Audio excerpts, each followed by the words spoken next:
Palestinian workers. I love that to her. That was my second.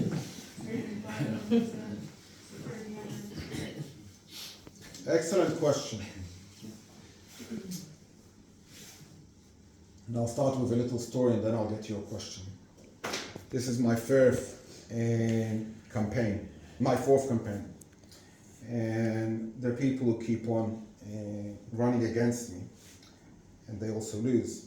And one of them who ran against me one of the times, after the voting day, he comes to my house, gives me a big hug, a kiss, kol hakavod, well done, you won. So I said, listen, I'm willing to forgive you for everything. There's one thing I have to ask you. Why did you have to run a campaign which is full of lies? So he says to me, because in politics you're allowed to lie. So I said to him, I'm sorry. I don't accept that answer. Okay? And since then, I really treat him as somebody I can't rely on his word. I don't know how to lie. I could tell you now, I'm against bringing Palestinian workers. I'm not going to allow Palestinian workers. I'm going to stop it. I could tell you all those things because I know that there are people in Efrat who want to hear that. Maybe I even believe in it.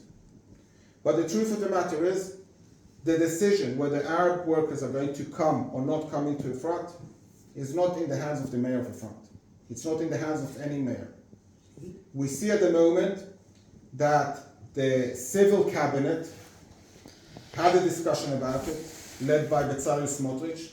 They decided not to allow Palestinian Arabs to come in and work.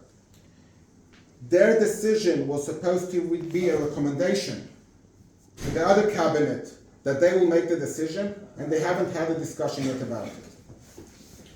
When and if they will decide, it will be an order that we have to comply with. I can't tell you what I am doing since the 7th of October.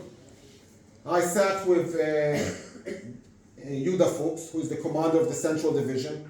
He is the commander of Yehuda Shomron. I think I sat with him around the 20th of October.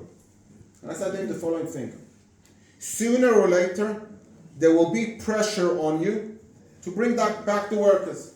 It can be for various reasons. It can be because we will need those working hands for building sites, for fields that you don't have any other workers.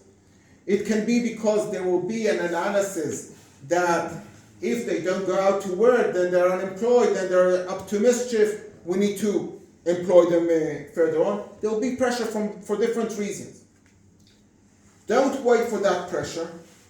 Sit down and write a program as to how you are going to deal with that pressure.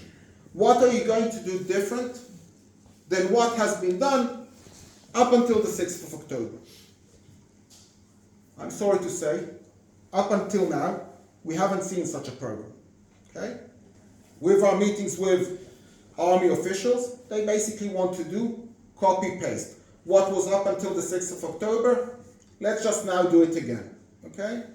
That's something which I'm not willing to accept. I'll tell you a secret. He's asked for a private meeting with me tomorrow because he wants to consult with me about that. I'm telling you what I'm going to tell him. What I told him 3.5 months ago. You're the one who's in charge of security. You're the one who needs to come up with a plan that I can come and represent you to the residents of Efrat and tell them what is going to be done differently. Why can they feel safe and not feel afraid? Because we saw what happened in the Yishuvim around. Call from Heart with Arrow Alora.